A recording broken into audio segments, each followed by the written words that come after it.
I took out an open boat, sailed it deep into the sea,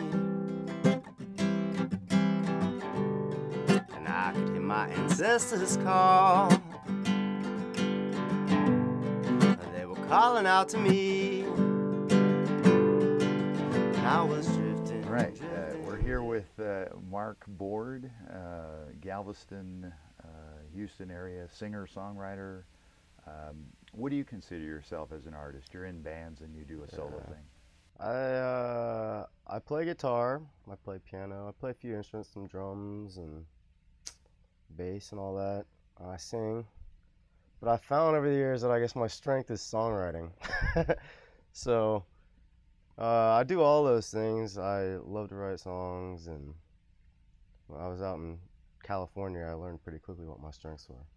So, did you make an attempt to like have a perform out there or sell songs? I've had a few times I've performed out there, and there's so many talented folks out there. And what I found is that of all the amazing talents, I mean, there's some amazing singers, great guitar players, but people were really excited about the songs I've written.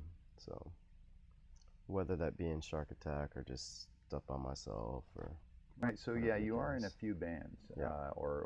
And you're currently in Cassette Tape. Cassette Tape. So yeah, currently I'm in Cassette Tape, playing rhythm guitar.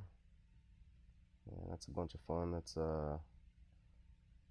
I think I've brought some psych rock to the band, which is really interesting.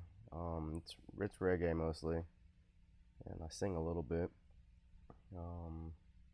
But it's really fun time for me to play guitar, play electric guitar, hit some distortion every now and then also Shark Attack, which is also reggae, and we've been doing Shark Attack for years and years and years. And then the Crew, which was not really intended to be a band at all. It was sort of just a makeshift acoustic act of musicians that went out around on a boat, sailing around playing shows. It's turned into a band now because people want to book the Crew, so now we go play shows. It seems like when you're referring to reggae of the 70s and 80s that was popular, spiritual and political themes were prevalent, at least in the stuff that came through that we might have heard in North America. Right. Is that do you find that when you're writing, do political themes or spiritual themes come in? For me, I don't do too much political stuff. Every now and then just a little bit. Spiritual, yes. Write a lot about women.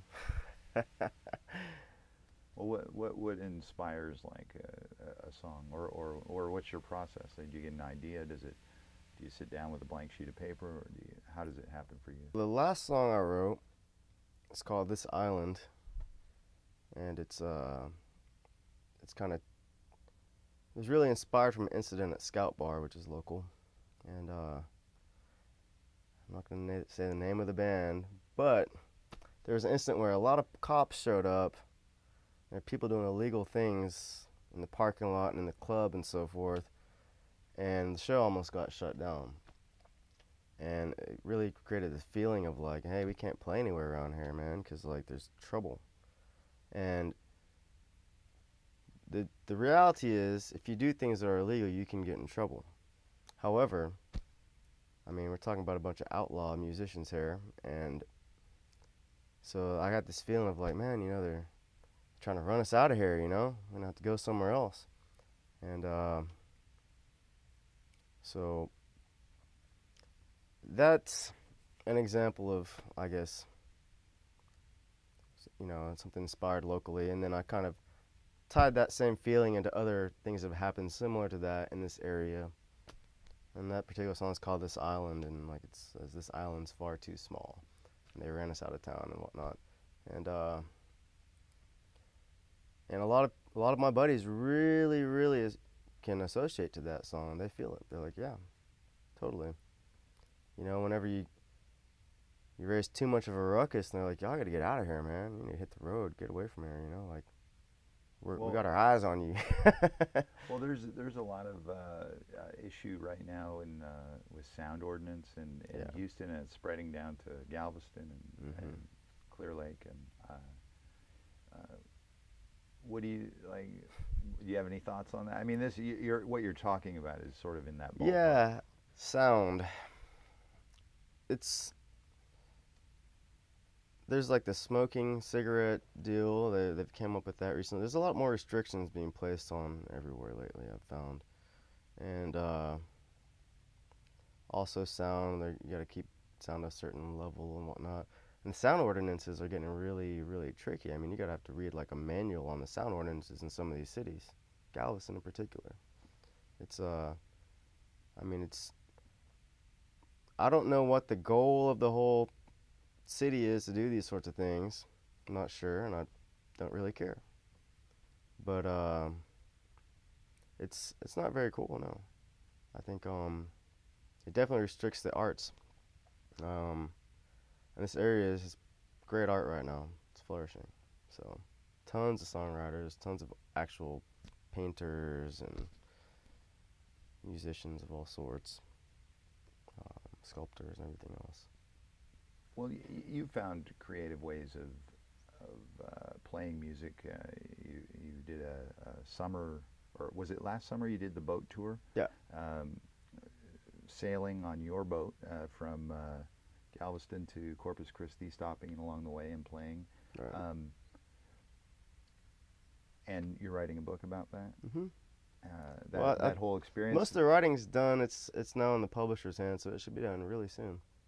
And what was that like? That just in retrospect, generally speaking, that whole experience.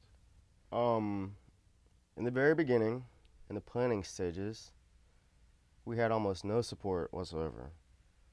It was three of us. It was me, my buddy Ryan, who I've played with in Shark Attack for many, many years, and in all sorts of different musical situations, and Blake Plessick, who had played actually percussion in Shark Attack for a little while, and now plays banjo in Mama Tried. Originally it was actually going to be Charlie Danford, also from Foot Pie, but he kind of backed out of it, so Blake stepped in, and Blake's just about crazy enough to do something like this. A lot of folks thought we were going to for sure die. That was basically what everybody said. You guys are going to die. Thank you for that support. Yeah. Yeah. They're like, y'all are going to be stranded somewhere and this and that. I'm like, my thoughts are, okay, what happens when everything goes wrong and the boat sinks and then you're swimming to shore and whatnot? Then what? Like, we had a really solid group. Between Ryan, Blake, and I, we will survive. I mean, we can hunt, we can fish, we can rough it. We'll be all right. I'm not really worried. None of us were actually worried about that at all. It didn't even really cross my mind that would ever happen. I was like, it could be really dangerous. We have to really take this seriously and be real responsible about what we do, and we'll be all right. We just have to look out for each other. And I mean, we're going to some very rural places, and who knows what kind of people we'll encounter and stuff like that. And it's just like, yeah, you never really know, but that can happen anywhere at any time. So we had dreams of getting all kinds of cool sponsors, get wind generators and solar panels and all kinds of cool gadgets for the boat. None of that was going to happen. We figured that out pretty quick. So it came the day, and we just packed our stuff on the boat and cruised out. And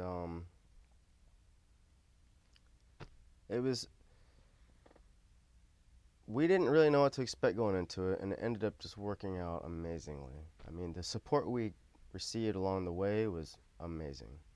What motivates you? Like, is it to play music, or is it to live a creative life, or is it to be artistic? Or, I mean, because you're obviously a businessman as well, organizing these things requires another part of the brain. So, like, what's the goal for you with music?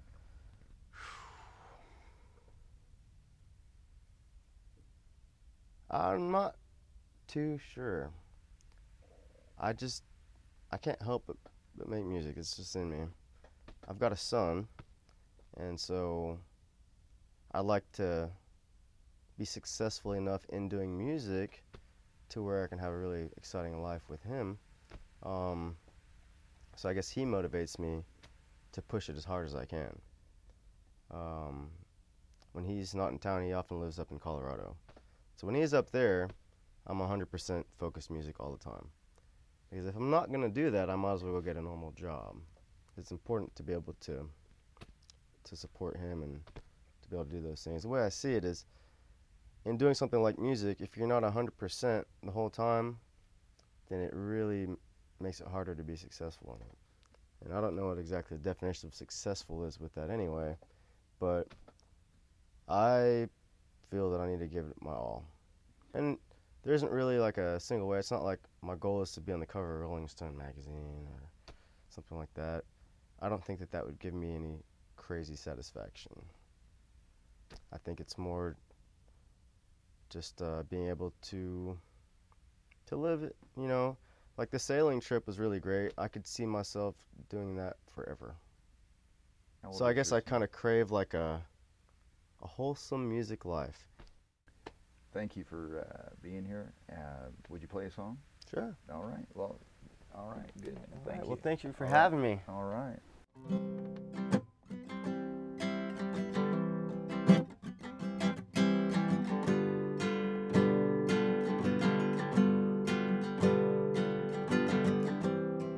I took out an open boat, sailed it deep into the sea, and I could hear my ancestors call. They were calling out to me, and I was drifting, drifting, drifting, yeah. Oh, I see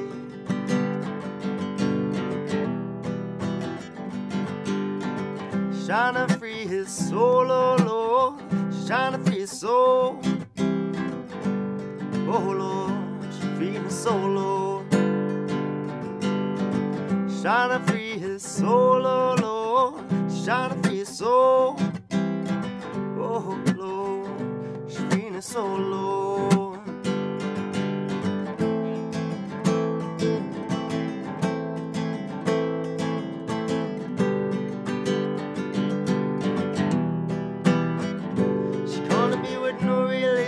She tell me that she don't believe in devilism. She talk about it, she don't wanna listen, telling me I must be mistaken. But she realized done some things that I can't take back. Not to put on the inside. All the time she trying to free his soul, oh Lord, trying to free his soul. Oh Lord, his soul, Lord, trying to free his soul, oh Lord, trying to free his soul. Oh Lord, freeing his soul, Lord. And I believe in love, and I believe in dreams. I could never hurt no one, not intentionally. They might be drifting, drifting, drifting, yeah. Oh, I see.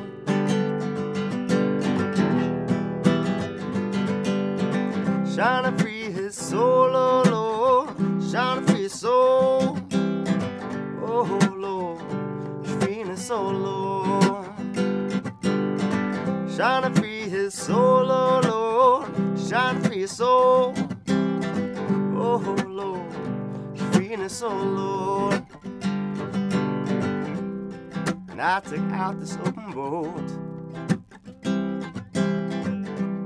sail it deep into the sea.